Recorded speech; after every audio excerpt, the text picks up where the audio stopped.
Senhor, muito obrigado, porque estamos reunidos, porque somos a tua família, porque somos os teus filhos, e nós queremos, junto com o teu poder e a tua autoridade, construir um reino de paz, de justiça. Nós dependemos do Senhor para isso. Nós queremos anunciar o Evangelho nos 4 cantos dessa terra. Use-nos, Senhor, como instrumentos, no nome de Jesus. Amém. As circunstâncias nas quais João vivia eram circunstâncias completamente diferentes do apóstolo Paulo.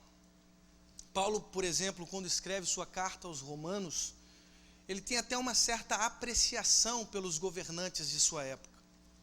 Por exemplo, se você abrir em Romanos, capítulo 13, você vai enxergar o seguinte verso: todo homem esteja sujeito às autoridades superiores, porque não há autoridade que não proceda de Deus, e as autoridades que existem foram por ele instituídas. Parece que o apóstolo Paulo, diferentemente de João, tem uma apreciação em relação ao Império Romano, porque as circunstâncias eram de paz. Entretanto, quando analisamos as circunstâncias nas quais João experimentava, nós observamos que ele enfrentava, junto com os cristãos de sua época, grandes perseguições. Aliás, o Apocalipse foi uma espécie de carta escrita às 7 igrejas da Ásia Menor: Pérgamo, Tiatira, Laodiceia, Éfeso e tantas outras. Igrejas que sofriam lá na Ásia Menor as angústias da perseguição de um império opressor. Interessante, porque normalmente interpretamos o Apocalipse como um livro que nos traz medo. O senso comum é de que o Apocalipse seja um livro de anúncio das desgraças do futuro. É como se através do Apocalipse nós nos amedrontássemos diante dos futuros acontecimentos de caos, de desastre, de estrelas caindo sobre a terra, de astros, de aviões completamente descontrolados porque Jesus vai tirar, como que é? O arrebatamento, é isso mesmo a palavra que me saiu aqui na cabeça, através do arrebatamento. Então, aviões descontrolados, acidentes, um caos completo, quando nós olhamos pelo senso comum. No entanto, quando nós lemos a carta do Apocalipse, parece que João, no fundo, não estava trazendo medo às comunidades que viviam a perseguição nos últimos decênios do 1º século. Não. Parece que João estava querendo consolar aquelas igrejas espalhadas na Ásia Menor. Eles enfrentavam as perseguições, e João também, que enfrentava em sua própria pele os desastres dessa perseguição, porque estava exilado numa ilha chamada Patmos, escreve para essas igrejas que sofriam perseguições, dizendo: queridos, nós podemos ver o Cordeiro. Eu sei que nós sofremos angústias, eu sei que em nossa própria pele sofremos as marcas da cruz, do Calvário. Entretanto, se você ler nessa carta, você observará que as visões que tive em Patmos nos mostram a vitória, nos mostram uma conclusão completamente diferente do presente.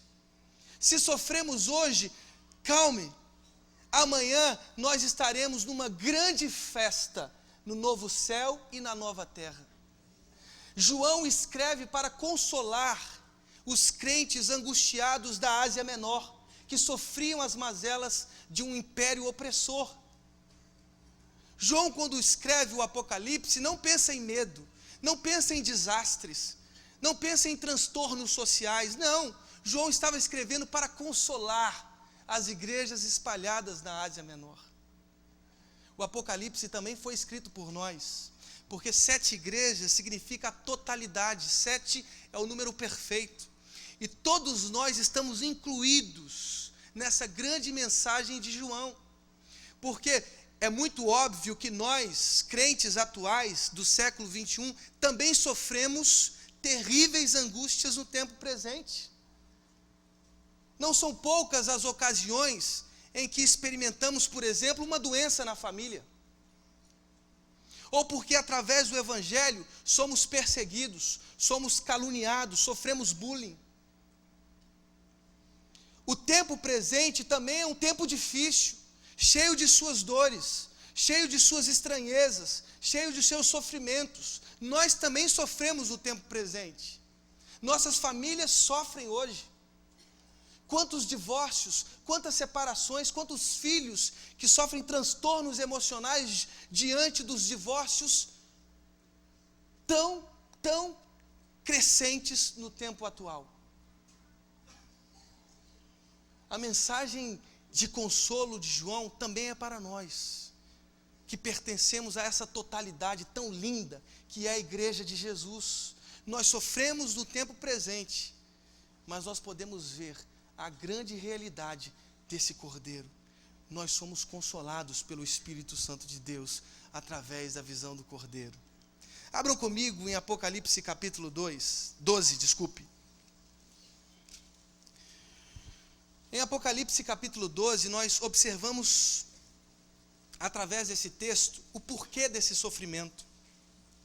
Parece que João está querendo trazer na memória daquele povo que sofria na Ásia Menor, o porquê. Qual é o motivo desse sofrimento? E o capítulo 12 foi escrito para esses que não entendiam o porquê do sofrimento.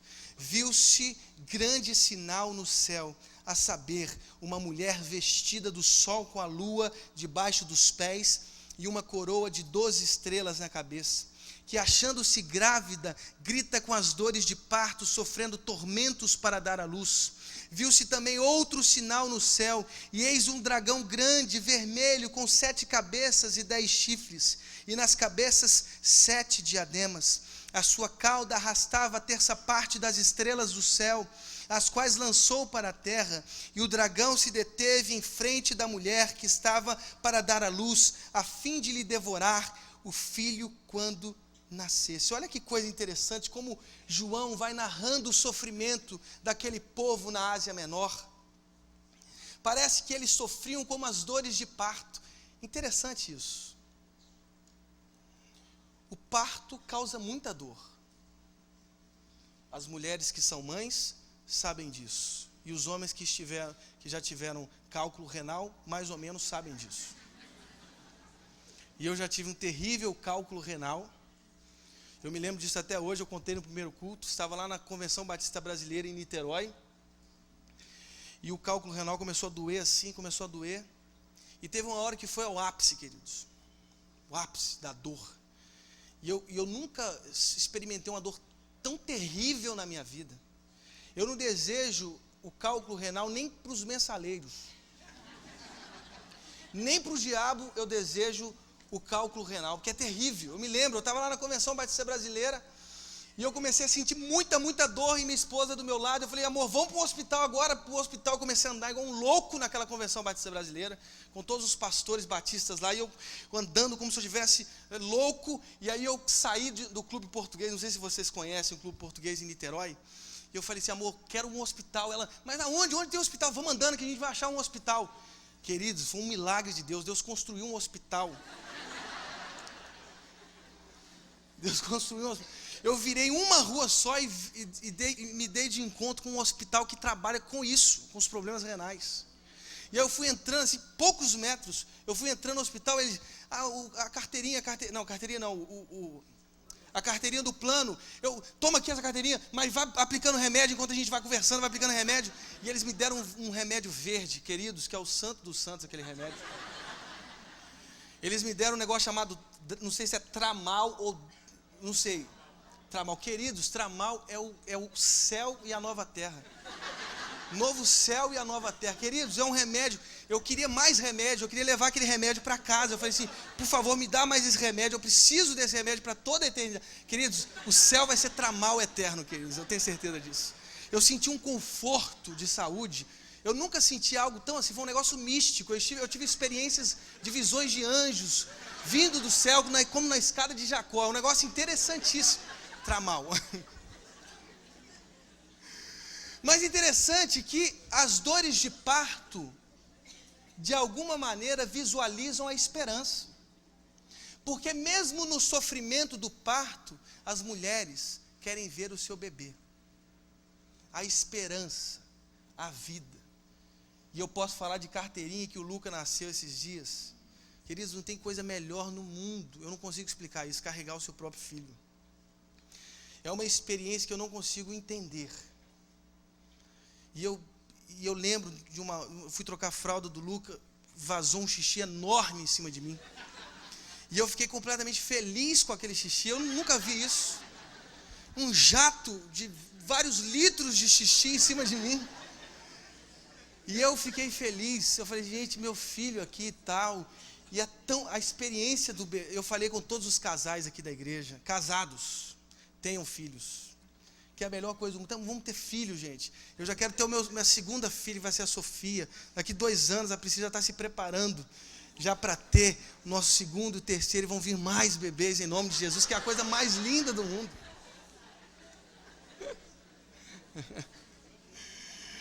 Mas as dores de parto, de alguma maneira, visualizam a esperança da vida. Apocalipse 12 é a luta da vida contra a morte. Interessante, o dragão, que lá no Apocalipse 20 diz que é a antiga serpente, Satanás, quer devorar a vida, quer destruir a vida. E Apocalipse 12 mostra muito isso claramente, como se esse dragão quisesse destruir a experiência da vida. Apocalipse 12 está tão claro aqui, mas olha o que diz o verso 7. Houve peleja no céu. No capítulo 12, verso 7, Miguel e os seus anjos pelejaram contra o dragão. Também pelejaram o dragão e seus anjos, todavia não prevaleceram, nem mais se achou no céu o lugar deles. E foi expulso o grande dragão, a antiga serpente que se chama Diabo e Satanás, o sedutor de todo mundo, sim, foi atirado para a terra, e com ele os seus anjos. Então ouvi grande voz do céu proclamando, agora veio a salvação, o poder, o reino do nosso Deus e a autoridade do seu Cristo. Pois foi expulso o acusador de nossos irmãos, o mesmo que os acusa de dia e de noite diante do nosso Deus. Eles, pois, o venceram por causa do sangue do Cordeiro e por causa da palavra do testemunho que deram, e mesmo em face da morte não amaram a própria vida. Por isso festejai, ó céus, e vós os que nele habitais. Ai da terra e do mar, pois o diabo desceu até vós, cheio de grande cólera, sabendo que pouco tempo lhe resta. Interessante, porque João visualiza 2 mundos.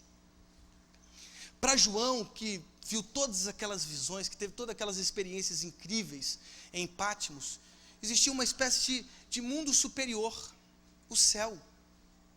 E nesse céu a vitória já foi decretada. Miguel e seus anjos já derrotaram o dragão, que é a antiga serpente, que é o adversário das nossas almas. Miguel e seus anjos já o derrotaram. No céu essa vitória já está decretada. E nós somos filhos dessa vitória. Nós somos aqueles que experimentam já nesse presente momento as grandezas dessa vitória. Nós já carregamos a esperança de que habitaremos numa terra tão igual, tão perfeita, tão sem sofrimento, porque essa vitória já foi estabelecida no céu. Amém? O problema é que esse dragão foi mandado para onde, gente? Junto com uma terça parte das estrelas. Para a terra. E aí é que nós estamos perdidos, porque ele está nervoso, buscando sua descendência. Olha o que diz o verso 13, quando pois o dragão se viu atirado para a terra, perseguiu a mulher que dera à luz o filho varão, e foram dadas à mulher as 2 asas da grande águia, para que voasse até o deserto, ao seu lugar, aí onde é sustentada durante um tempo, tempos e metade de um tempo, fora da vista da serpente. Então a serpente arrojou da sua boca, atrás da mulher, água como um rio, a fim de fazer com que ela fosse arrebatada pelo rio. A terra, porém, socorreu a mulher, e a terra abriu a boca e engoliu o rio que o dragão tinha arrojado de sua boca. Irou-se o dragão contra a mulher e foi pelejar com os restantes da sua descendência, os que guardam os mandamentos de Deus e têm o testemunho de Jesus. e se pôs em pé sobre a areia do mar. Olha o que é isso, gente. A mulher representa vida. Olha como o texto dignifica a mulher num tempo de completo machismo. A mulher representa a vida. Diferentemente de Adão, todos nós aqui fomos gerados da mulher. Eva foi tirada da costela. Foi a única mulher que veio de homem. O restante, todos saíram da mulher. A descendência são os que guardam os mandamentos. São aqueles seres humanos que foram atingidos pela graça de Cristo e querem viver plenamente o Evangelho. Quando o dragão foi lançado na terra, ele tem um objetivo muito grande, porque ele está nervoso, ele está furioso, a vitória já foi decretada no céu, ele quer levar muitos. Mas ele quer levar muita gente, porque ele sabe que o seu fim já está decretado, é o que diz o Apocalipse. O fim do dragão, da antiga serpente, já está decretado. Só que ele quer buscar o que ele quer tragar. Todos, ele quer buscar, ele quer lutar para que nós não vivenciemos as vidas, a alegria, a fraternidade, a justiça, o amor. Ele não quer que a gente viva isso. Ele não deseja isso. E ele milita com todo o seu ardor, com todo o seu furor contra a vida, contra a descendência. Todos nós que somos descendentes da mulher e que guardamos os mandamentos. Ele te busca, ele me busca. Se nós experimentamos os sofrimentos no presente, é porque a vitória de Satanás já foi estabelecida no céu. Ele já foi expulso do céu e com ele uma terça parte. E essa terça parte, esse grande exército busca outros fiéis que são marcados por essa falsa ideologia. Aqueles cristãos que receberam o Apocalipse sofriam as angústias do presente e eles não sabiam o porquê. João explicou: nós sofremos no presente porque ele nos persegue. Ele persegue a vida, ele quer destruir a vida. Mas olha, observe, eu vi o Cordeiro. Abre em Apocalipse 1 para você ver. Apocalipse 1. A partir do verso 9. Eu, João, irmão vosso e companheiro na tribulação. Ou seja, João não era aquele que era um espectador. Era aquele que sofria junto com a igreja. No reino, na perseverança em Jesus, achei-me na ilha chamada Patmos, por causa da palavra de Deus e do testemunho de Jesus. Achei-me em espírito no dia do Senhor, e ouvi por detrás de mim grande voz, como de trombeta, dizendo: o que vês, escreve em livro, e manda às 7 igrejas, Éfeso, Esmirna, Pérgamo, Tiatira, Sardes, Filadélfia e Laodiceia. Voltei-me para ver quem falava comigo, e voltado vi 7 candelabros de ouro, ou candeeiros de ouro. E no meio dos candeeiros, um semelhante a filho de homem com vestes talares. E aí toda uma descrição de vitória, do senhorio desse cordeiro que estava no meio dos candeeiros. E os candeeiros representam a igreja. João, nessa visão, vê o cordeiro no meio da igreja. No meio daquele sofrimento, ou seja, o cordeiro não está afastado da igreja. Ele está junto com a igreja, sofrendo as mesmas perseguições. E o texto continua, no verso 16, tinha na mão direita 7 estrelas, e da boca saiu-lhe uma afiada espada, descrevendo todo o senhorio. Verso 17, quando vi, caía aos seus pés como morto.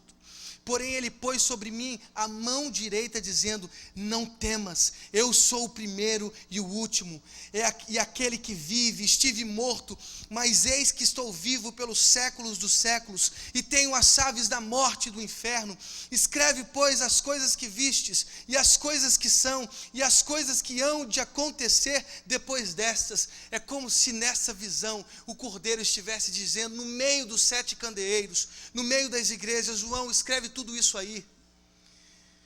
Escreve essa carta para as igrejas, para todas as igrejas que sofrem a perseguição na Ásia Menor. E mais do que isso, Escreve as igrejas que fazem parte dessa linda história da salvação, e nós estamos incluídos nisso. Escreve aí: o Cordeiro já venceu a morte, o Cordeiro já venceu as dores do presente, o Cordeiro já sofreu as angústias do presente século. Queridos, nós estamos numa batalha que já foi vencida. Se sofremos no presente, é porque esse dragão está angustiado, porque já perdeu. Ele já perdeu. Nós somos do time vitorioso, o time de Jesus. Nós não somos vice não, queridos. Nós somos campeões. Nós somos os vencedores. Nós somos esses candeeiros. E dentro de nós habita um cordeiro com essas vestes tão reais, tão perfeitas e que mostram todo o senhorio, todo esse poderio de Deus. Ele está na nossa igreja, Ele habita em nossa igreja, e porque Ele habita em nossa igreja, nós somos mais do que vitoriosos em Cristo Jesus, nosso Senhor. E aí eu observo lá em Apocalipse 12, vamos voltar lá para o Apocalipse 12. Desculpa, capítulo 13. Vi emergir do mar uma besta que tinha 10 chifres e 7 cabeças. Olha essa descrição desse autor, desse grande apóstolo João. Vi emergir do mar.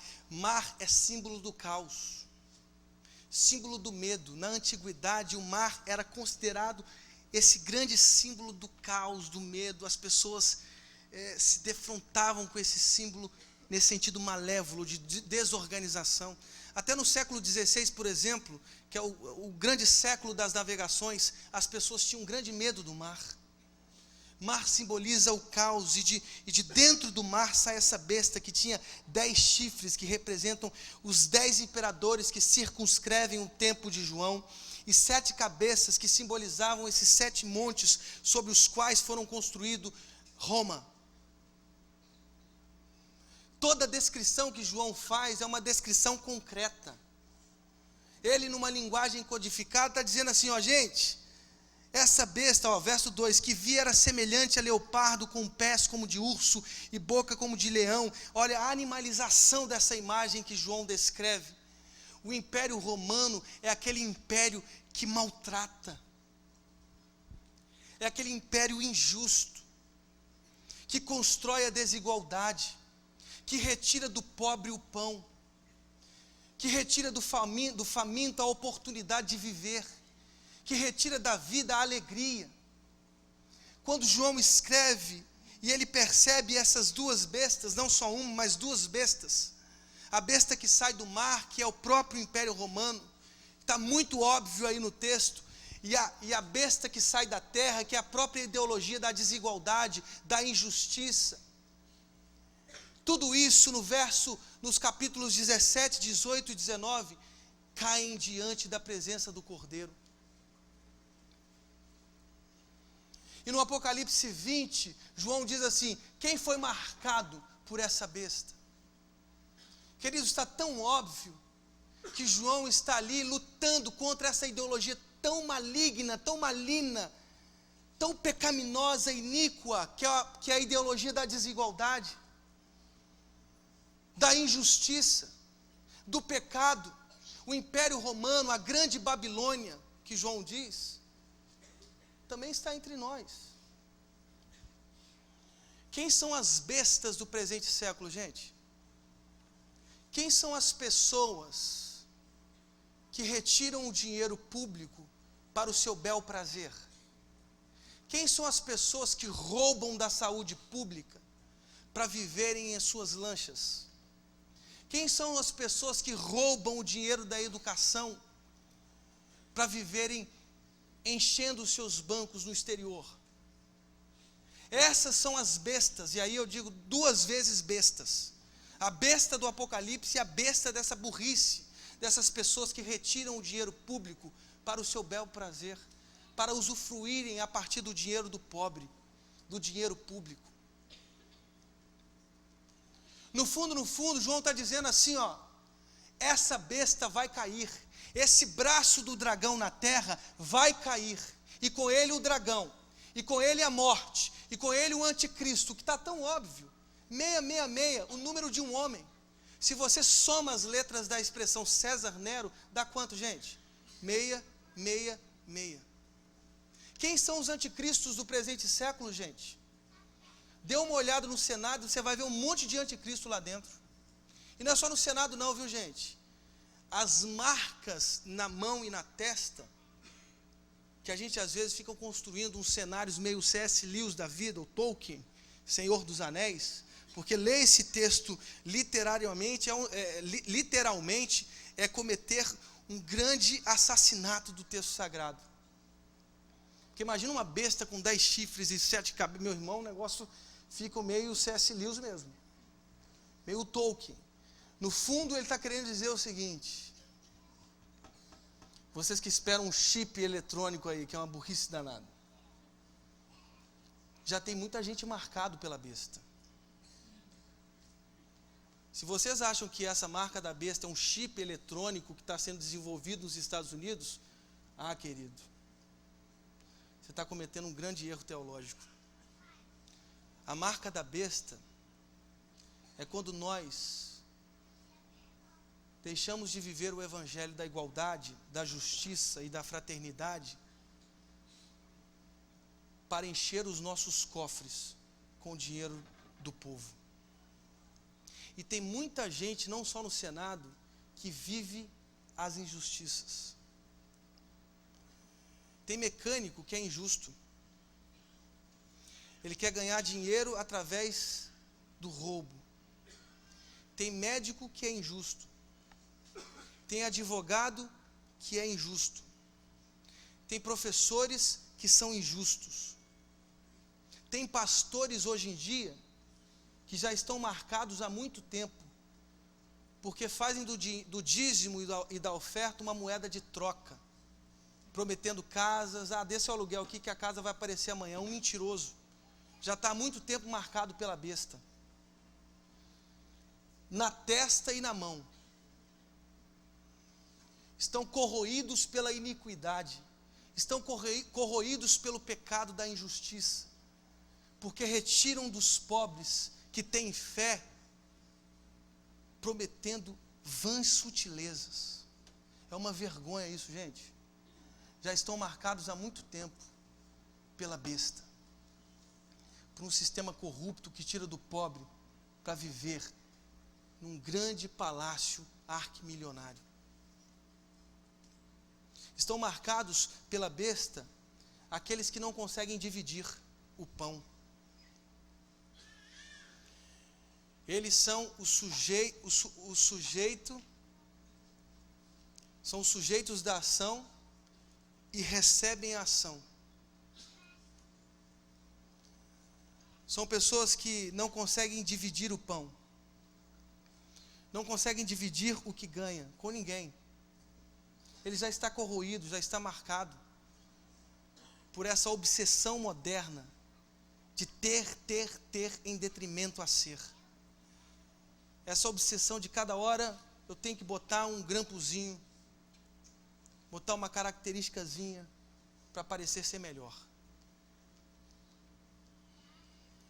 Já estão marcados pela besta os que não conseguem ser amigos, que não conseguem cuidar com corpo, alma, inclusive com o dinheiro, para que outras pessoas vivam o evangelho, vivam a alegria de uma fraternidade, de um lugar de amor. Estão marcados pela besta aqueles que se enchem de dinheiro e não conseguem visitar um orfanato, não conseguem ajudar uma criança. E a gente acha que era um chip eletrônico, isso é idiotice, gente. O grande dragão tem braços muito reais se movendo na nossa sociedade. E não pense só você que é o Senado que está marcado por ele. Porque tem muita gente marcada na testa e no braço com as características desse dragão, que é um ser para si mesmo, que não pensa no próximo, que quer devastar as vinhas do pobre. Que sejamos nós os agentes do Cordeiro, que sejamos advogados justos, que advogam com justiça e verdade, para que as pessoas usufruam de um tempo de qualidade, de um tempo de vida. Sejamos nós médicos movidos pelo Cordeiro, e que tratam seus pacientes não como corpos destinados ao pó cósmico, mas que tratam cada pessoa como vida, e vida cheia de gente, de humanidade lá dentro, que não só perguntam o nome, mas que se dão completamente como médicos da vida, não de professores corroídos pelo dinheiro, não, mas que se dão pela educação, porque sabem que a educação é o único meio de se vencer na vida. A única ponte que nos conduz à vitória nesse país é a educação. Que os professores dessa igreja, em nome de Jesus, e como é difícil ser professor, e como eu admiro todos os professores dessa igreja. Eu contava no primeiro culto que eu dei aula para adolescentes de 12 a 18 anos durante uma semana, e eu vi o quão especiais são os professores, porque eu vi o dragão, o anticristo, todos juntos, 12 a 18 anos. É necessário ter uma paciência muito grande para dar aula, e eles dão. Que os profissionais dessa igreja sejam atingidos pela graça do Cordeiro, que não se viciaram no dinheiro, mas que se viciaram nas pessoas, que não trocam o evangelho por um prato de lentilhas, porque os pratos de lentilhas serão corroídos pela traça e ferrugem. Queridos, podemos construir grandes castelos, podemos ter excelentes casas, uma formação linda, mas se não formos atingidos pelo Cordeiro, não estaremos no livro da vida. Pior, estaremos marcados pela besta e destinados à segunda morte, ao lago que queima com fogo e enxofre. É difícil viver o evangelho. É difícil, mas quando a gente lê o texto do Apocalipse, a gente tem a certeza da vitória. Olha o capítulo 19, o que diz: depois dessas coisas, ouvi no céu uma como grande voz de numerosa multidão, dizendo: aleluia, a salvação e a glória e o poder são do nosso Deus, porquanto verdadeiros e justos são os seus juízos, pois julgou a grande meretriz que corrompia a terra com a sua prostituição, e das mãos dela vingou o sangue dos seus servos. Segunda vez disseram, verso 3, aleluia, e a sua fumaça sobe pelos séculos dos séculos. Os 24 anciãos e os 4 seres viventes prostraram-se e adoraram a Deus, que se acha sentado no trono, dizendo amém, aleluia. Saiu uma voz do trono exclamando: dai louvores ao nosso Deus, todos os seus servos, os que o temeis, os pequenos e os grandes. Então ouvi uma como de voz de numerosa multidão, como de muitas águas, e como de fortes trovões, dizendo: aleluia, pois reina o Senhor nosso Deus, o Todo-Poderoso. Verso 9, então me falou o anjo: escreve, bem-aventurados aqueles que são chamados à ceia das bodas do Cordeiro. E acrescentou: são estas as verdadeiras palavras de Deus. Prostrei-me ante os seus pés para adorá-lo. Ele, porém, me disse: vê, não faças isso, sou o testemunho de Jesus, adora a Deus, pois o testemunho de Jesus é o espírito da profecia. Olha o Cristo vencedor no verso 11, viu o céu aberto, e eis um cavalo branco, o seu cavaleiro se chama Fiel e Verdadeiro, e julga com peleja e justiça. Os seus olhos são chama de fogo, na sua cabeça há muitos diademas, tem um nome escrito que ninguém conhece, senão ele mesmo. Está vestido com um manto tinto de sangue, o seu nome se chama Verbo de Deus. E seguiam os exércitos que há no céu, montando cavalos brancos, com vestiduras de linho finíssimo, branco e puro. sai da sua boca uma espada afiada, para com ela ferir as nações, e ele mesmo as regerá com cetro de ferro, e pessoalmente pisa o lagar do vinho do furor da ira do Deus Todo-Poderoso. Tem no seu manto e na sua coxa um nome escrito: Rei dos Reis e Senhor dos Senhores. Queridos, a grande visão do Apocalipse de João em Pátimos é a visão de uma vitória. Existem elementos contrários à vida, que querem nos domesticar, que querem nos tornar escravos, oprimidos por esse grande mercado neoliberal. Entretanto, os que buscam ser e não que buscam ter, estão todos eles marcados pelo sangue do Cordeiro. E os que são marcados pelo sangue do Cordeiro sonham sonhos que não envelhecem. Sonham sonhos de igualdade, de justiça, de fraternidade, de construir na terra um lugar lindo, muito bonito, não só pela nossa própria força, mas o Cordeiro está junto e nós somos esses coautores dessa história que Deus quer construir na terra. No meio desse caos que nós observamos no mundo, para além dele nós vemos um cordeiro que está nos candeeiros, nos 7 candelabros que representam a totalidade da igreja. E quando vemos um cordeiro, vemos ele em vestes reais, não mais como um servo sofredor, não, em vestes reais. Ele está vindo para reger o universo. Ele está vindo para dominar a história. Ele está vindo para concretizar esse reino de justiça e paz. A pergunta é: será que as marcas das suas vestes são as marcas do Cordeiro ou as marcas do anticristo? Porque os anticristos já estão entre nós, gente. Não espere uma entrada triunfal do anticristo. Ele já está entre nós. Aliás, eles já estão entre nós, nos braços públicos da nossa política corrupta.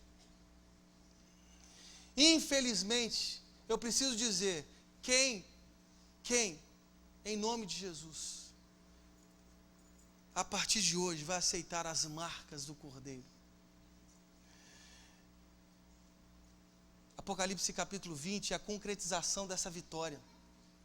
O dragão, a morte, o anticristo, todos eles serão vencidos. Todos eles serão vencidos e lançados num lago de fogo e enxofre. Os corruptos desse presente século, os corruptos do nosso país, estão rindo no meio dos dólares. Mas amanhã chorarão as desgraças de uma eternidade sem Deus. Eles abusam do pobre hoje, mas amanhã se verão com Deus. A história final é o triunfo de Jesus. Apocalipse 20, 21 e 22 narram um novo céu e nova terra. A escolha é nossa. Nós seremos marcados pelo sangue do Cordeiro ou pela corrupção desses anticristos que estão entre nós. O que você vai viver a partir de hoje? O evangelho de Jesus ou o anti-evangelho dos que roubam o pão dos famintos? Será que seremos como Jesus? Será que viveremos como Jesus? A revolução começará quando os crentes se colocarem nesse grande exército, o exército vencedor. Apocalipse 1, 5 e 19 mostram uma das grandes obviedades da história dos seres humanos. O Cordeiro é o vencedor. Jesus é o vencedor. Mesmo que soframos no presente as terríveis angústias de uma perseguição, saibam vocês, o Cordeiro que já venceu no céu está vindo com uma miríade de anjos, todos eles em seu cavalo branco. E eu quero ser um dos servos marcados pela cruz do Calvário, marcados pelos sofrimentos por viver o Evangelho. Eu quero pertencer ao exército vencedor. Eu não preciso rir o presente. Lá em Gênesis 3,15, já dizia que seríamos feridos no calcanhar. Está lá em Gênesis 3,15. Seguir o Evangelho dói. Dói. Viver a verdade dói. Viver a justiça dói. Não enganar o próximo dói. Porque é mais fácil enganando. As coisas são mais fáceis quando nós enganamos. Mas quando nós vivemos a retidão e a justiça da lei de Deus, aí é difícil. Nós precisamos suar a camisa. Seremos feridos sim no calcanhar. O Evangelho pressupõe a dor. Jesus disse que nós precisamos carregar a nossa cruz. Cada um aqui carregue a sua cruz. Eu tenho que carregar a minha. Evangelho não é só prazer não, gente. Evangelho é dor. A questão é que eu não vou aceitar as marcas do anticristo, de maneira nenhuma. De nenhum anticristo. Eu não quero um centavo na minha conta que não seja fruto do meu suor. Eu quero viver uma vida de igualdade com as pessoas.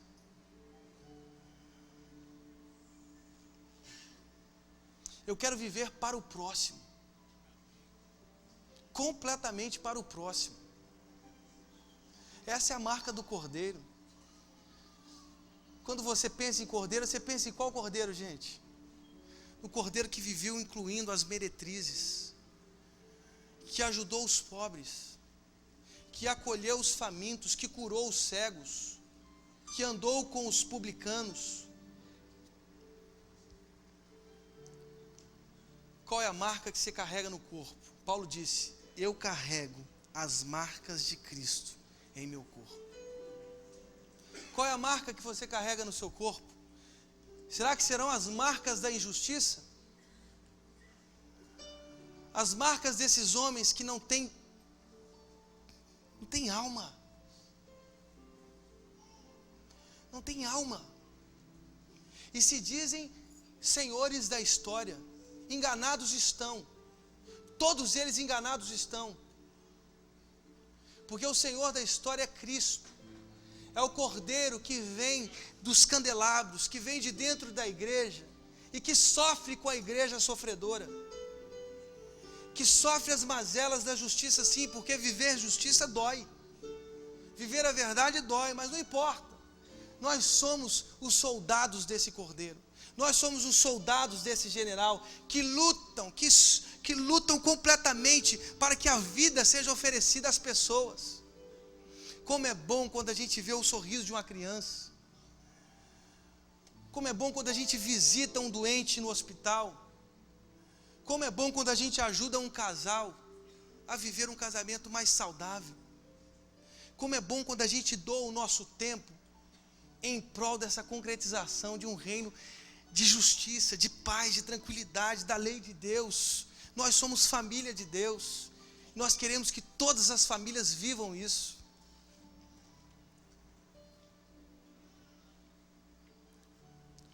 Queria que nós nos colocássemos de pé nesse momento e que de olhos fechados, nos perguntássemos: será que eu estou marcado por qual Senhor?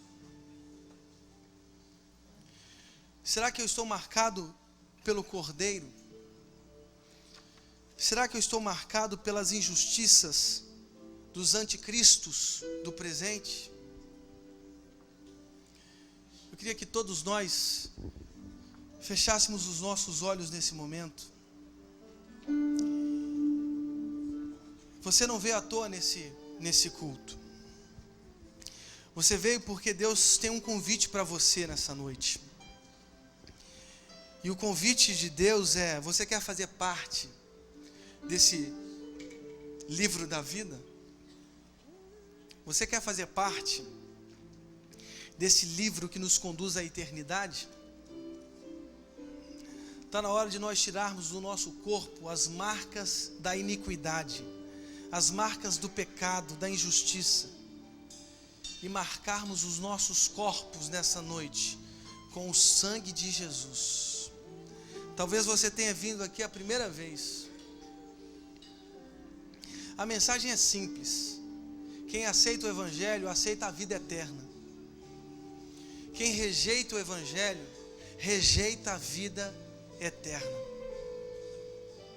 Se você nunca fez uma oração dizendo assim: Senhor, entra no meu coração, pois eu quero viver toda essa história linda contigo, pois eu quero fazer parte desse time vencedor. Se você nunca fez essa oração, você precisa fazer essa oração hoje. Você não pode sair daqui sem fazer essa oração,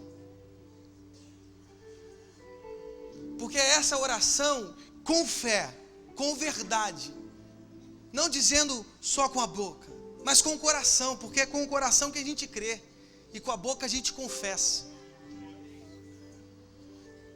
Se você hoje entendeu a mensagem do Evangelho, está dizendo para si mesmo: eu quero viver o Evangelho. Eu sei que eu fui marcado pelos atos de injustiça, os meus trabalhos foram corruptos, eu enganei as pessoas. Se você quer hoje, em nome de Jesus, viver o Evangelho de Jesus, você tem que dizer sim para Ele. Se você vive numa família cheia de tumultos e sabe que esses problemas são causados pelo afastamento de Deus, e você sabe que se você voltar ao Evangelho, você vai ter toda a sua família transformada, porque o Evangelho transforma as famílias. Você precisa dizer sim para Jesus hoje.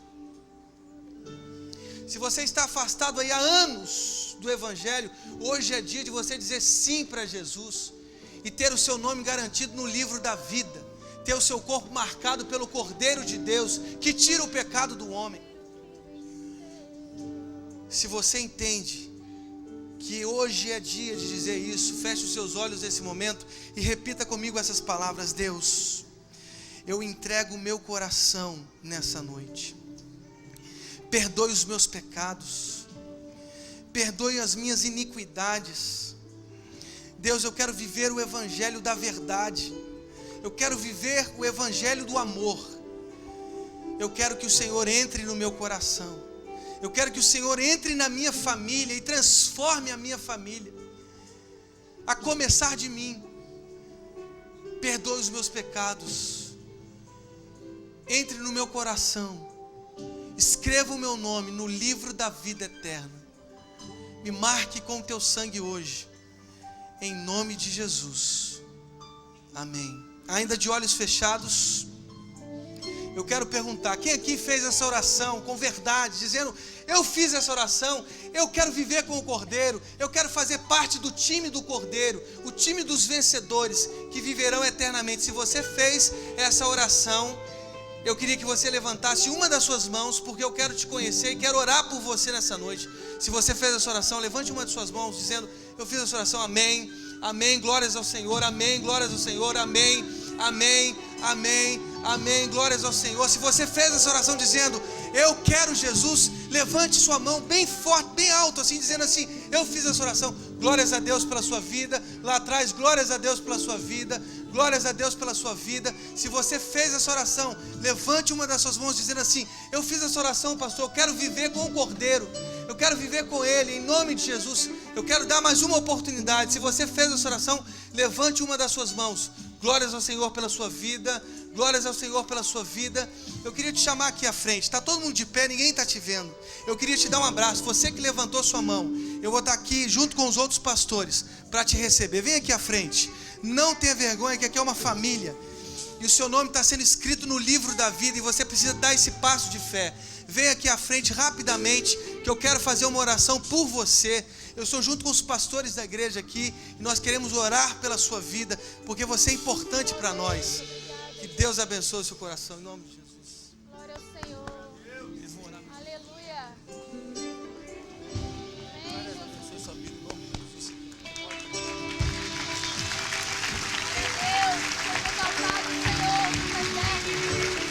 Aleluia.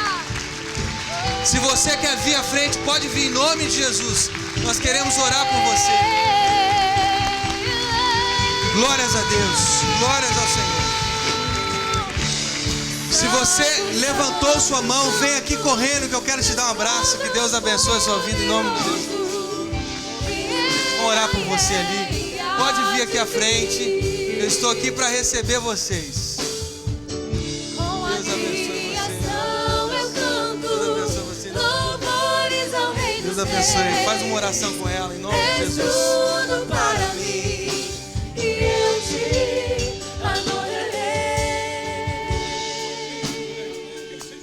Nós vamos orar como igreja. Estenda sua mão para cá. Você está vindo também? Deixa eu te dar um abraço aqui em nome de Jesus. Deus te abençoe. Deus abençoe. Alguém para abraçar essa irmã aqui. Nós vamos orar como igreja. Deus, abençoe esse povo tão lindo que está aqui à frente. Derrame a tua bênção sobre eles. Que eles sejam completamente abençoados por ti. Escreva o nome de cada um dos que estão aqui no livro da vida. Em nome de Jesus, nós queremos experimentar a tua graça e que eles também experimentem. A partir de hoje, a tua graça, o teu evangelho, a vida que só o Senhor pode dar. Nós pertencemos ao Senhor, o Cordeiro de Deus, o Cordeiro de Deus, o Cordeiro de Deus. Em nome de Jesus. Amém. Amém.